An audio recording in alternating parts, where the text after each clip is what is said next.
Cześć, tu Ema ze sklepu drtusz.pl. W dzisiejszym odcinku zrobię unboxing urządzenia wielofunkcyjnego Brother DCP-1610WE.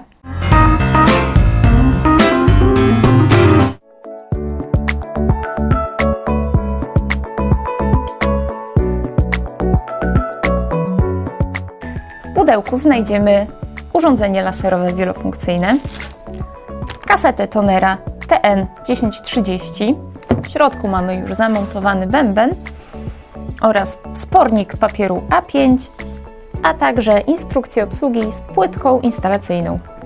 Jest to urządzenie świetnie nadające się do małej firmy ze względu na możliwość kopiowania, drukowania i skanowania, a także dzięki obsłudze łączności bezprzewodowej Wi-Fi.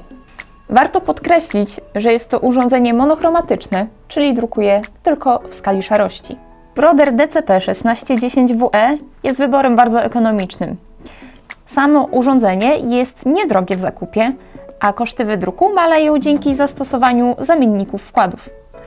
Zarówno bęben, jak i toner są dostępne w naszym sklepie internetowym drtusz.pl. Szuflada z podajnikiem papieru pomieści do 150 arkuszów, czyli aż 1/3 ryzy. Jeśli chcemy drukować w formacie A5, załóżmy tylko specjalny wspornik papieru. To już wszystko na dziś. Więcej filmików na temat tego urządzenia i innych znajdziecie na naszym kanale YouTube.